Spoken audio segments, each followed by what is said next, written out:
నర్మదా ప్రేమ నా కడుపు పోగొట్టారని చెప్పమని డాక్టర్కి డబ్బులు ఇస్తూ రామరాజు చందుకి దొరికిపోయిన శ్రీవల్లి భాగ్యం. అసలు ఇదంతా ఎలా జరిగిందనేది వీడియోని స్కిప్ చేయకుండా చివరి వరకు చూడండి. ఇల్లు ఇల్లాలు పిల్లలు అప్కమింగ్ ఎపిసోడ్స్లో ఏం జరగబోతుందో ముందుగా తెలుసుకోవాలి అనుకుంటే వీడియోని లైక్ చేసి ఛానల్ని సబ్స్క్రైబ్ చేసుకుని పక్కనే ఉన్న బెల్ సింబల్లో ఆల్ పై క్లిక్ చేయండి. శ్రీవల్లి నిజ స్వరూపం రామరాజు తెలుసుకోవాలి అని మీరు కూడా కోరుకుంటే కామెంట్లో ఎస్ అని టైప్ చేయండి.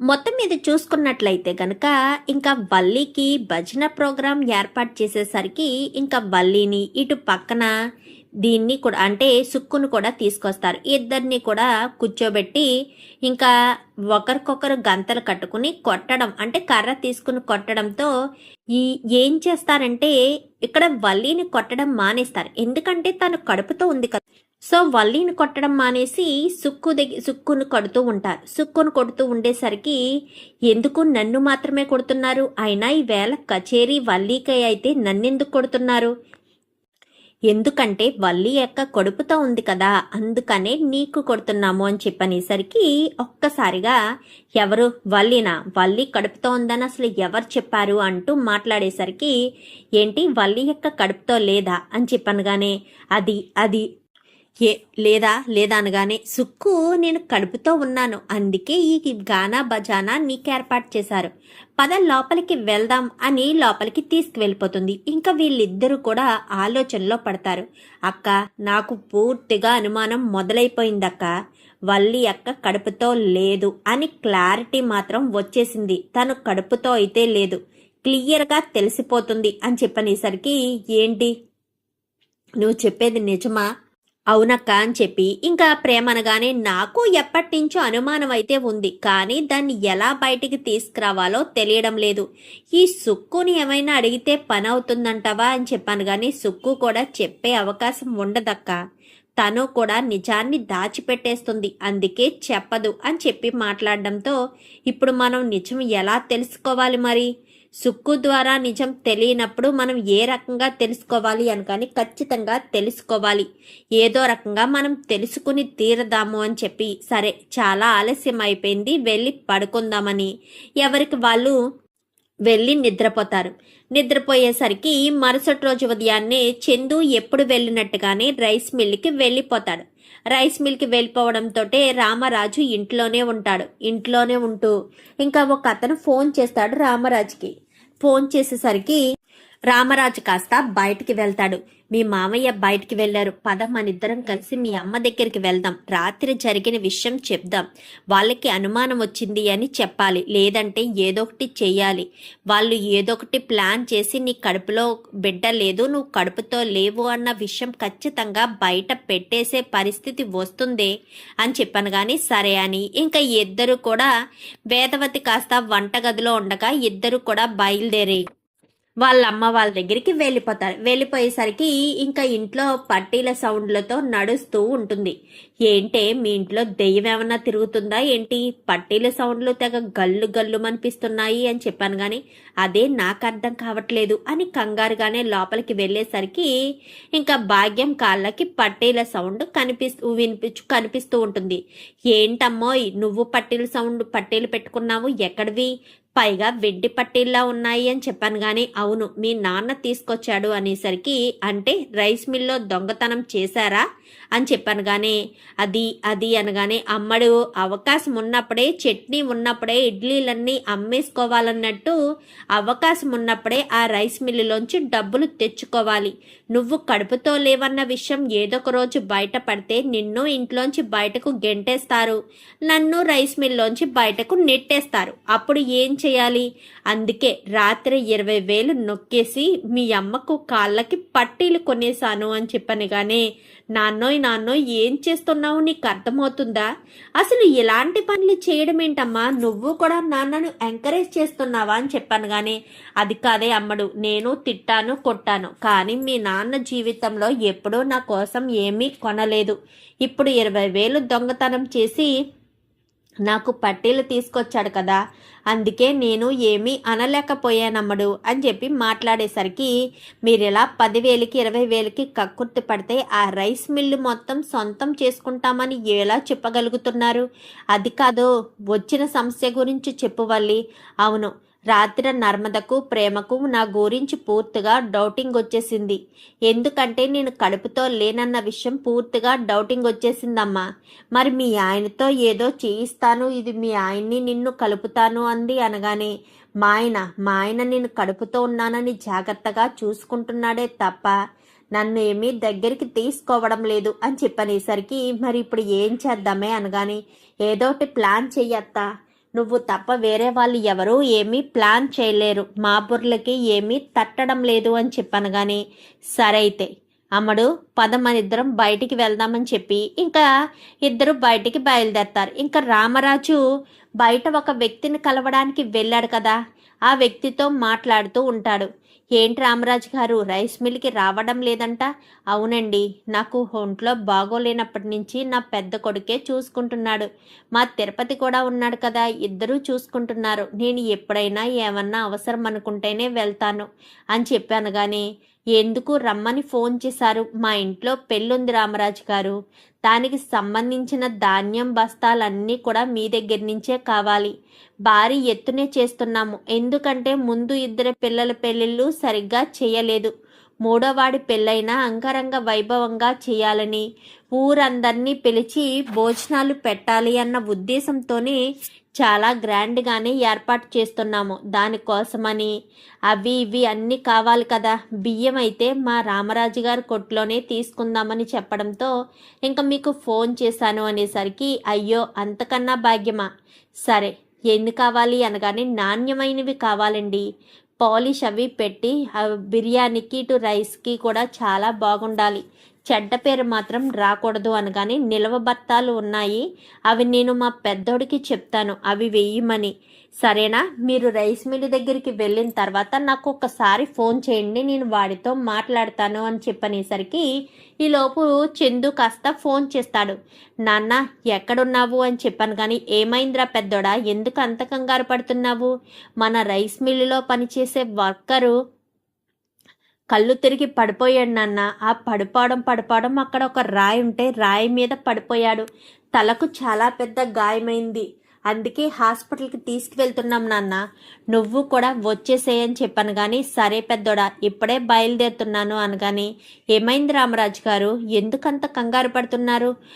వర్కరు ఎవరో పడిపోయాడంటండి, అతను పడిపోవడం రాయి మీద పడిపోయాడంట, తలకేదో గాయం తగిలిందంట, మా వాడు ఓ తెగ కంగారు పడుతున్నాడు, అందుకోసమనే నేను సపోర్ట్గా ఉండాలి కదా వాడి పక్కన ధైర్యంగా వెళ్తున్నాను అని చెప్పనేసరికి, సరే మీరు రైస్ మిల్కి వెళ్ళినప్పుడు నాకు ఒకసారి ఫోన్ చేయడం మాత్రం మర్చిపోకండి అనగానే, సరేనండి జాగ్రత్తగా వెళ్ళండి అని చెప్పి ఇంకా రామరాజు కాస్త బయలుదేరతాడు.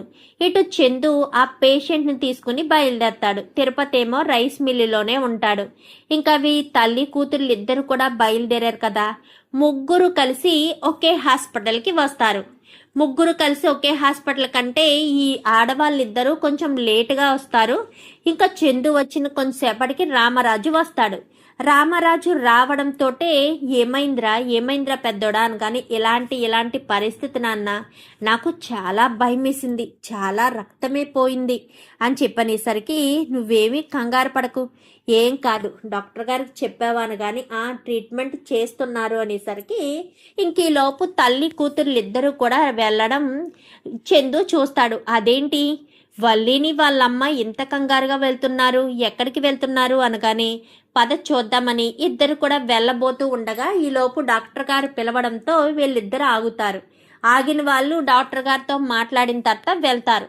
వెళ్ళేసరికి వీళ్ళిద్దరూ కూడా డాక్టర్ రూమ్లోకి వెళ్ళిపోవడంతో, లోపల డాక్టర్ గారి రూమ్కి వెళ్ళినట్టున్నారా అని చెప్పాను. కానీ అవును నాన్న, డాక్టర్ గారితో మాట్లాడుతున్నట్టున్నారు అని చెప్పి అనుకుంటూనే, డోరు సరిగ్గా పడకపోవడంతో పక్కనే ఇద్దరు కూర్చుని ఉంటారు, అంటే డోరు బయటే కూర్చుని ఉండేసరికి ఇంకా డాక్టర్ గారు, ఏంటి మీరు మళ్ళీ ఎందుకు వచ్చారు అంటూ మాట్లాడడం వినబడుతుంది వీళ్ళిద్దరికీ. అదేంటి డాక్టర్ గారు ఎలా అంటున్నారు అని వాళ్ళు అలా వినడం వింటూ ఉంటారు.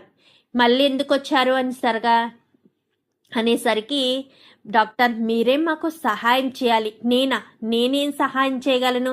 ఇప్పటికే మీకు చెప్పాను కాబట్టి ఒప్పుకున్నాను. మీ కూతురు కాపురం చెడిపోతుంది, మీ అల్లుడు మీ కూతుర్ని వదిలేస్తాడు అని చెప్పారు కాబట్టి మీ అమ్మాయి కడుపుతో లేకపోయినా కడుపుతో ఉందని చెప్పాను.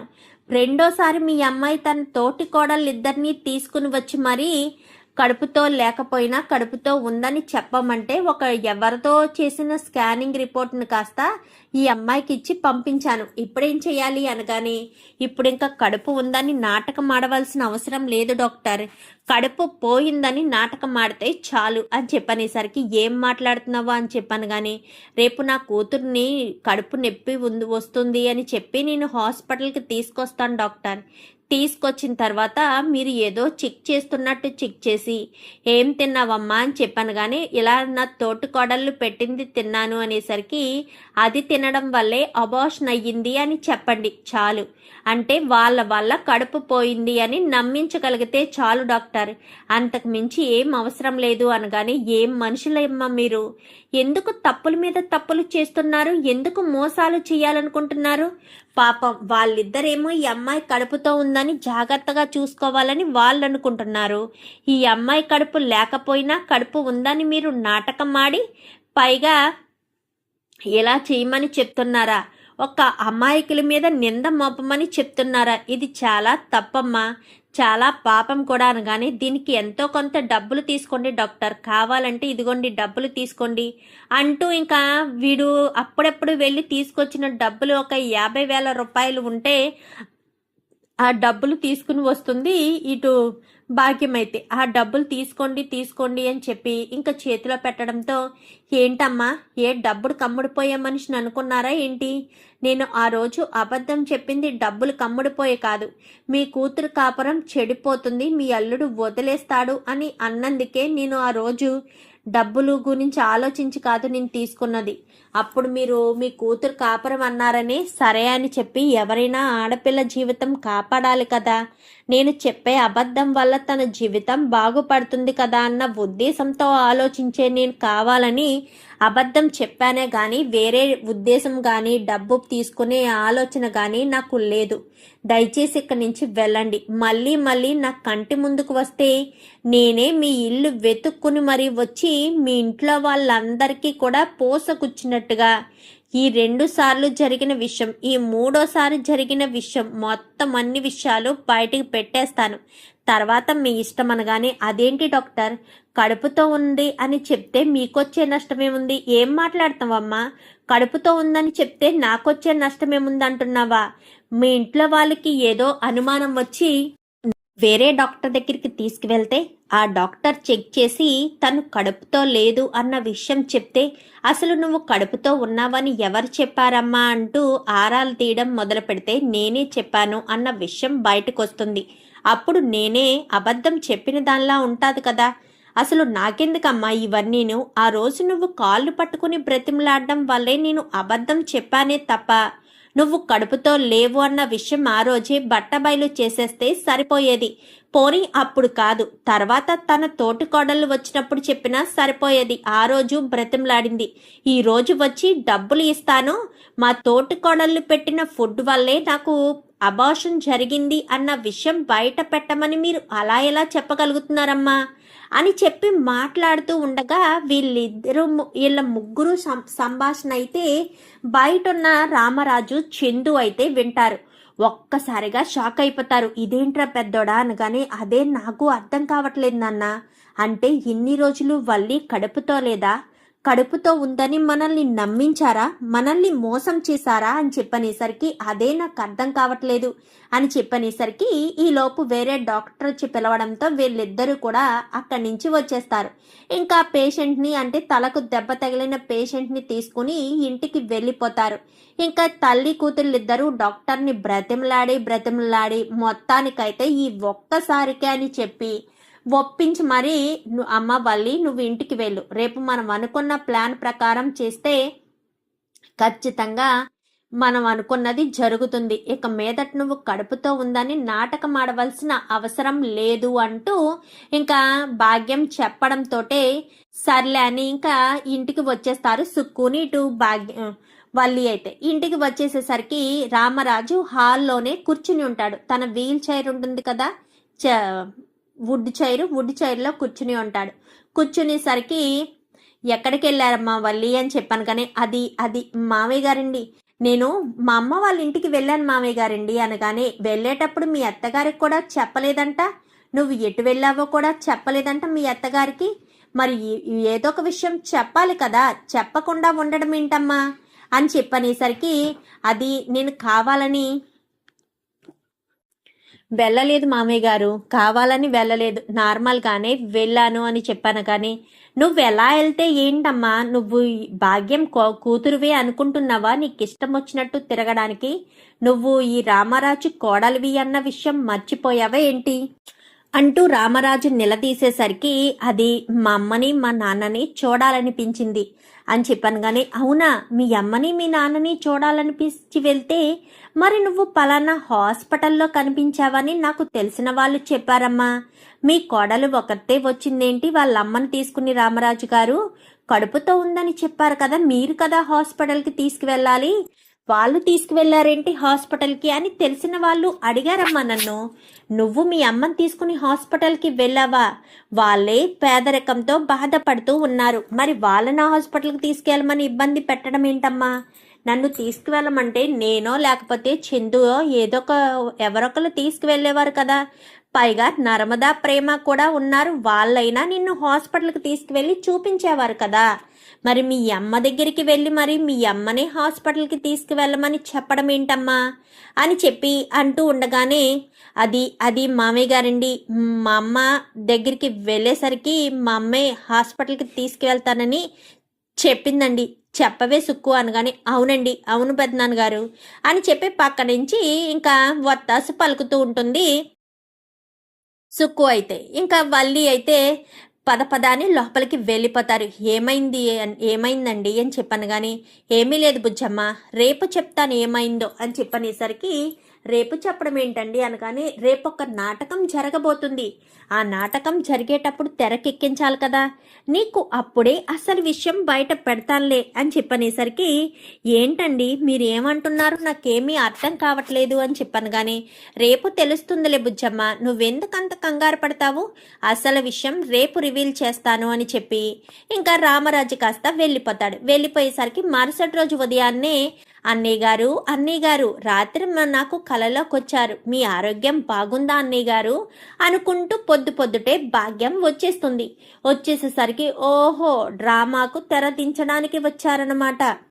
ఏంటండి భాగ్యం వస్తే మీరు అలా చూస్తున్నారు, మళ్ళీ కొత్త డ్రామాకు తెరదించారు అన్నట్టు మాట్లాడుతున్నారేంటి అనగాని, చూస్తూ ఉండు బుజ్జమ్మ నీకే తెలుస్తుంది అని చెప్పి రామరాజు కాస్త అంటూ ఉంటాడు. అంటూ ఉండేసరికి ఇంకా వల్లి బెడ్రూమ్లోకి భాగ్యం వెళ్ళిపోతుంది. వెళ్ళిపోవడంతో, అమ్మో వచ్చేసావా, నువ్వెప్పుడెప్పుడు వస్తావా అని ఎదురు చూస్తున్నాను, నీ రాక కోసమే నేను ఎన్ని రోజులుగా ఎదురు చూస్తున్నాను అనేసరికి, వచ్చేసాను, ఇప్పుడు మనం అనుకున్నది.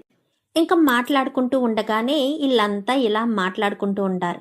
ఇంకా వల్లి గదిలో ఉంది కదా, నర్మదా ప్రేమ భోజనానికి పిలుస్తున్నారు కదా, ఇంకా నా వల్లి అక్క రా భోజనం చేద్ది గాని అనేసరికి, వచ్చేసారమ్మా పద వెళ్దామని ఇంకా వల్లి కాస్త వచ్చి, ఏంటి చెల్లాయిలు ఏం తీసుకొచ్చారు నాకు ఈరోజు స్పెషల్ అనగాని, చూడక్క అంటూ డైనింగ్ టేబుల్ మీద కూర్చోబెట్టి పెడుతూ ఉంటారు.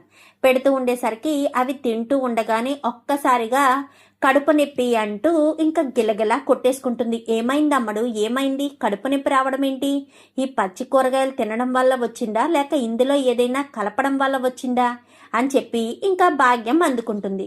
ఏంటి ఇందులో ఏదో కలిపారా, ఎవరు కలిపారు, ఏం కలిపారు, అయినా మేము కూరగాయలు కట్ చేసి దాన్ని ఇలా చేసి తీసుకొచ్చామే తప్ప మేము ఏమీ కలపలేదు అని చెప్పనేసరికి, చూడండి అన్నయ్య గారు, నా కూతురు కడుపుతో ఉందని చూసి తట్టుకోలేక వీళ్ళు ఏదో కలిపేశారు, నా కూతురు కడుపులోని బిడ్డ ప్రాణాలు తీయాలని ఏదో చేశారు అని చెప్పి మాట్లాడుతూ ఉంటారు. మాట్లాడుతూ ఉండేసరికి, మేమేం చేయలేదు మామయ్య గారు, మేమేం చేయలేదు అని చెప్పి అంటూ ఉండగానే రామరాజు కాస్త లేచి వస్తాడు. వల్లి కడుపు నొప్పి అని ఓ గిలగిలా కొట్టుకుంటూ ఉండగా, అమ్మా వల్లి అవసరం లేదమ్మా, ఆ పచ్చి కూరగాయలు తిన్నంత మాత్రాన్ని నీకు కడుపు నొప్పి రాదు, నీ కడుపులో ఉన్న బిడ్డకు ఏమీ కాదు. అసలు కడుపులో బిడ్డ ఉంటేనే కదా నీకేదైనా జరగడానికి అంటూ మాట్లాడేసరికి ఒక్కసారిగా షాక్ అయిపోతుంది వల్లి. కడుపు నొప్పి అన్న వల్లి ఇంకా అలా ఆగిపోయి ఇంకా అలా ఉండిపోతుంది. ఏంటన్నయ్య గారు ఏమంటున్నారు అనగానే, నిన్ను కొడితే నీ కూతురికి బుద్ధి వస్తుందేమో, కానీ ఆడదాని మీద చేసుకునే సుసంస్కారం నాకు లేదు, అర్థమవుతుందా అని చెప్పనేసరికి, ఏం మాట్లాడుతున్నారు అన్నయ్య గారు అనగానే, నోర్మియండి, నువ్వు నీ కూతురు కలిసి నిన్న డాక్టర్ గారితో మాట్లాడి డబ్బులిచ్చి నర్మదా ప్రేమ వల్లే మీ అమ్మాయి కడుపులో ఉన్న బిడ్డ ప్రాణాలు పోయాయి అని చెప్పమని చెప్తున్నారు కదా. అసలు తను కడుపుతోనే లేదు అన్న విషయం బయటికి రాకుండా బ్రతిమలాడి మరీ విషయాన్ని దాచిపెట్టారు కదా. ఇంత జరుగుతున్నా గానీ మేము సైలెంట్గా చూస్తూ ఊరుకుంటాననుకున్నావా? నా కోడళ్ళిద్దరూ నీకు మేలు చేయాలని చూశారు తప్ప నిన్ను బాధ పెట్టాలని చూడలేదు. ఈ తల్లి కూతుర్లకి ఎప్పటికీ బుద్ధి రాదా? ఇంకా వీళ్ళు ఇలానే అబద్ధాలు ఆడి మోసాలు చేస్తారా అని చెప్పి ఇంకా రామరాజు అనేసరికి ఇంకా బుజ్జమ్మకైతే విషయం అర్థమయ్యి భాగ్యం చెంప చెల్లు మనిపిస్తుంది. వీళ్ళు అసలు మారరండి, వీళ్ళు కుట్రలు ఒకటా రెండా, అన్ని కుట్రలు వీళ్ళే చేశారు అనగాని అప్పటికే చందు బాధపడుతూ రామరాజుకి మొత్తం విషయాలన్నీ, అంటే వాడికి తెలిసినంత వరకు విషయాలన్నీ కూడా చెప్పేస్తాడు. అంటే అమూల్య విషయం, విశ్వ విషయం ఇదంతా కూడా చెప్పుకొచ్చేసరికి రామరాజుకి చాలా కోపంతో రగిలిపోతూ ఉంటూ ఇంకా తన కోపాన్ని తగ్గించుకొని మరుసటి రోజు, అంటే వీళ్ళు నాటకం ఆడుతున్న రోజు బయట పెట్టాడనమాట. ఇంకా వాళ్ళు కంగారు పడిపోతూ ఉంటారు. అది కాదు అన్నయ్య గారు అనగానే, ఏంటి నా కూతురు జీవితాన్ని నాశనం చేయాలని చూస్తారా మీ తల్లి కూతురులిద్దరు? అసలు నా కూతురి జీవితాన్ని నాశనం చేసే హక్కు అధికారం మీకు ఎవరిచ్చారు? అసలు మీరు ఇదంతా ఎందుకు చేశారు? ఏ రకంగా చేశారు? మీకు అసలు బుద్ధి జ్ఞానం ఉందా? నా కూతురు ఏమన్యాయం చేసింది? ఆ విశ్వగాడితో కలిసి ఆ విశ్వగాడి ప్రేమలో నా కూతురు పడేటట్టుగా చెయ్యాల్సిన అవసరం మీకేముంది? మీరెందుకు ఇలాంటి పిచ్చి పని చేశారు? ఎందుకు ఇలాంటి పని చెయ్యాల్సిన పరిస్థితి వచ్చింది అంటూ ఇంకా చందు ఇటు రామరాజు ఇద్దరు కూడా వీళ్ళని ఎలాగనేసరికి ఇంకా ఏం మాట్లాడాలో అర్థం కాదు. వీళ్ళు రెడ్ హ్యాండెడ్గా దొరికిపోయారు కదా, ఇంకా ఏం మాట్లాడాలో అర్థం కాక ఇంకా టెన్షన్ పడిపోతూ ఉండగానే, చెప్పండి అసలు ఏంటిదంతా చెప్పండి. సైలెంట్గా ఊరుకుంటారేంటి? సైలెంట్గా ఊరుకుంటే కుదరదు. మీరు విషయం బయట పెట్టాల్సిందే. బయట పెడితేనే కదా ఏదైనా జరుగుతుంది. మీరు ఈ విషయాలన్నీ బయట పెట్టకుండా సైలెంట్గా ఊరుకుంటే నేను చూస్తూ ఊరుకుంటానా ఏంటి అంటూ మాట్లాడేసరికి, అది కాదండి అని ఎంతగానో బ్రతిమాలుతూ ఉంటారు. ఎంత బ్రతిమాలుతున్నా కానీ రామరాజు ఇంకా వీళ్ళు చేసిన పనికి ఒక్క నిమిషం కూడా నాకు మీరు ఇంట్లో కనిపించకూడదు, తక్షణమే ఇంట్లోంచి బయటికి వెళ్ళిపోవాలి, నా ఇంటి నుంచి నా కుటుంబం నుంచి శాశ్వతంగా వెళ్ళిపోవాలి, అసలు ఏమనుకుంటున్నారో నాకు అర్థం కావట్లేదు అంటూ మాట్లాడడంతో ఇంకా ఏం మాట్లాడాలో ఏం చేయాలో కూడా అర్థం కాక, అది కాదన్నయ్య గారు అని కాళ్ళు పట్టుకోవడానికి కూడా వెనకాడదు భాగ్యం. చిచి, నువ్వు ఇంత మోసం చేసి నా కూతురు విషయంలో కుట్రలు చేసి నా కోడలు బంగారపు నగలు దొంగతనం చేసి నా కొడుకుని పెళ్లికి ముందే 10 లక్షల రూపాయలు అడిగి టెన్షన్ పెట్టి ఇన్ని చేశావు. అసలు మీరు ఆస్తి పర్లే కాదంట కదా, నీ కూతురు ఎంబీఏనే చదవలేదంట కదా, ఎంఏ ఇంగ్లీషే చదవలేదంట కదా, ఎన్ని అబద్ధాలు చెప్పారు, ఎంత మోసం చేశారు. మిమ్మల్ని క్షమించడం అంటూ జరగదు. ఇక్కడ ఒక్క క్షణం ఉండొద్దు.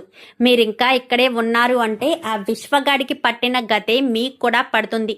తర్వాత మీ ఇష్టం, మీరిక్కడ ఉండే అవకాశం కూడా మీకు ఇవ్వను అని చెప్పి ఇంకా రామరాజు కాస్త గట్టిగా చెప్పడంతో ఇంకా చందు భాగ్యం అయితే ఏం చేయాలో అర్థం కాక సైలెంట్గానే ఇంకా నోరు మూసుకుని ఇక్కడి నుంచి వెళ్ళిపోకపోతే పోలీస్ కంప్లైంట్ ఇస్తాను అని చెప్తున్నారు కాబట్టి రామ్మ వల్లి అని చెప్పి చేయి పట్టుకుని తీసుకువెళ్తూ ఉంటుంది. అమ్మ నేను చెప్పేది వినమ్మా, ఒక్కసారి మామయ్య గారండి బా అని చెప్పి బా అని చెప్పి పిలుస్తూ ఉండేసరికి ఇంకా ఎంత పిలిచినా కానీ ఇంకా చందు మాత్రం పలవకుండానే సైలెంట్గానే ఉంటాడు. సైలెంట్గానే ఉండేసరికి ఇంకా రామరాజు వాళ్ళని ఇంట్లోంచి వెళ్ళిపోమని చెప్పడంతో ఇంకా వాళ్ళు ఇంట్లోంచి వెళ్ళిపోతారు. చూద్దాం మరి రాబోయే ఎపిసోడ్స్లో ఏం జరుగుతుందో.